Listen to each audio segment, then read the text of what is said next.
Hello everyone, in this video we are going to learn about cost analysis and the subject of managerial economics and financial analysis. So before getting started, let us understand why should we do cost analysis, why cost analysis is required. Okay, we start a business or we do a business for getting profits, right, to make money. So we start a business to make money. Our main aim is to get profits out of your business. So everybody will do a business just to get profit or just to make money out of that business.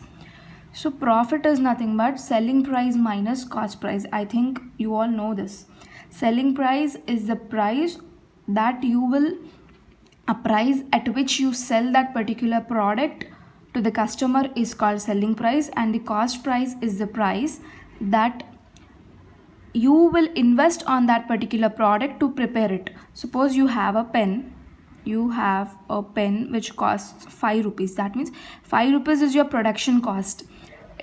You spend 5 rupees on that pen, all the cost like traveling cost and all, 5 rupees. And if you are selling it at 10 rupees, then 5 rupees is your profit. That means this is the selling price, this is the cost price. Selling price is the price at which you sell that particular product to the customer, and cost price is the price that you will spend on to manufacture that particular product.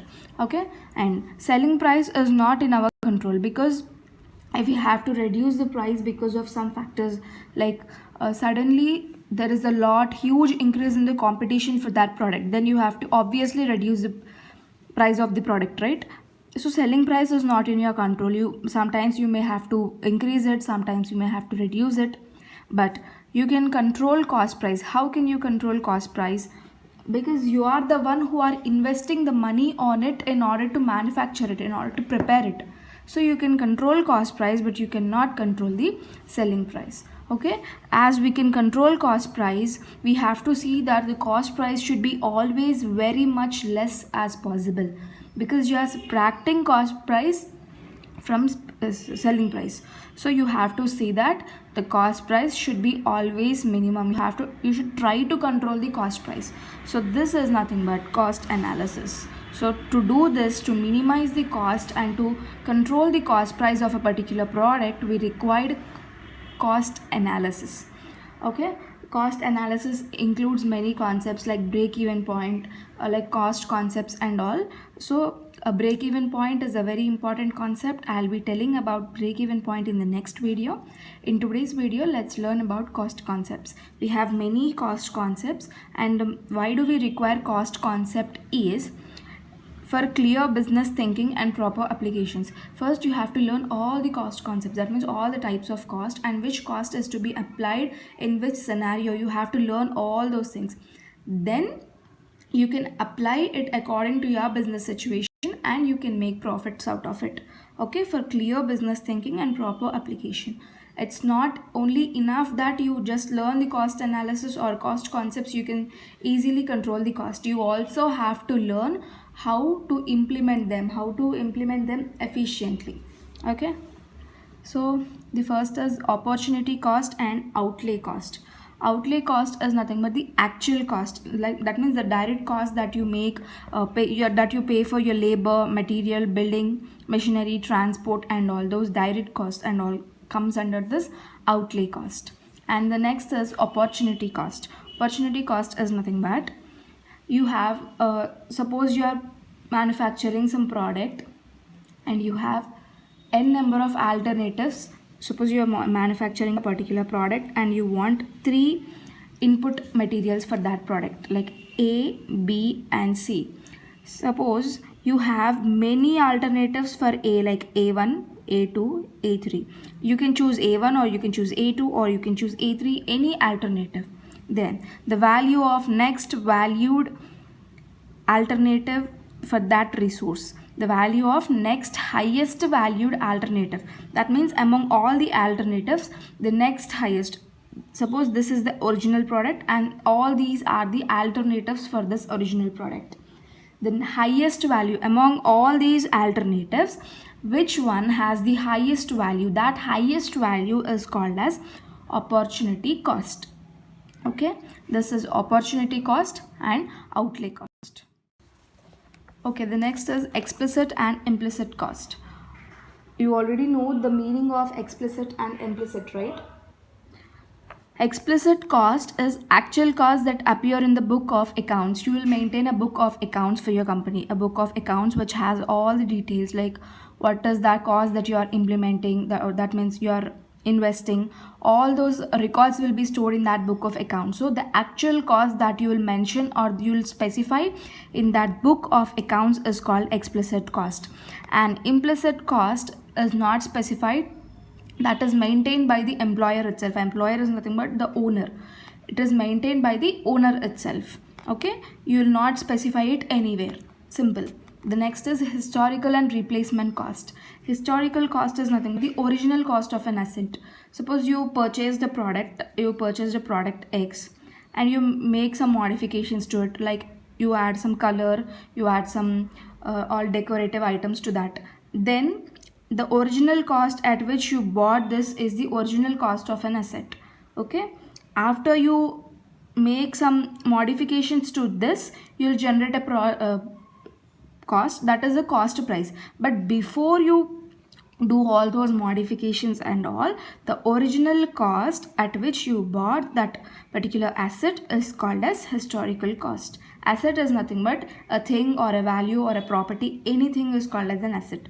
Okay, the next is replacement cost. Replacement cost is nothing but price that should be paid currently to replace the asset.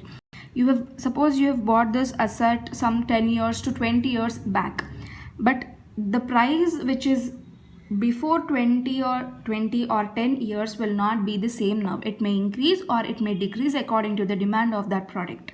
So the present price that you are paying for this asset, for replacing this asset, is called as replacement cost. Okay, the next is post and future cost. Post cost is nothing but simply it is your historical cost, and future cost is nothing but the cost that you expect to collect in future. That means the cost that you expect in future, what is that you're going to get out of that product, is called as future cost. Simply you can say the cost that you will be, if you have a particular item, say A, so if you sell it in future, if you sell it in the market in the future, what is the cost that you're going to get is the future cost. Okay, controllable and uncontrollable cost. Controllable and uncontrollable costs are nothing but some costs you can control, like the amount you spend on labor and the amount you spend on your building rent and all you can control. But there will be some uncontrollable costs, like if you have a huge machine, a big machine, and if that machine has got some trouble, then you have to repair it, then you have to spend some money. Unexpectedly you have to spend some money, right? You cannot control that cost, so that is uncontrollable cost. If a machine gets repaired, if a machine gives you trouble, you have to definitely repair it, then only it works, right? Some costs you cannot control, some costs you can control. Those are controllable and uncontrollable cost. The next is accounting and economic costs. Accounting costs, they are particularly recorded for preparing balance sheets and statements. That means what is the amount you're spending, balance sheets and all you'll be learning in the next coming videos. So you have to maintain the complete statements or complete balance sheet, complete information about the money and all, in order to avoid problems during tax, income tax or any tax when you pay some tax, and in order to avoid legal problems also, you have to maintain this accounting cost. Economic costs are nothing but you have to maintain economic costs in order to analyze about the future. That means what is the future cost, what is your future revenue, for future planning and for future planning of the company. Okay, the next is avoidable and unavoidable costs. You'll have some avoidable costs, like if you have a very huge machine which can do a work of around 10 to 20 labors, then you can avoid all these 10 to 20 labors, but you need minimum number of labors initially, at least for the machine to, at least to switch on or switch off the machine, at least to fill out in oil and all. To maintain the machine you require some initial labor, right? You cannot avoid those. any labor cost.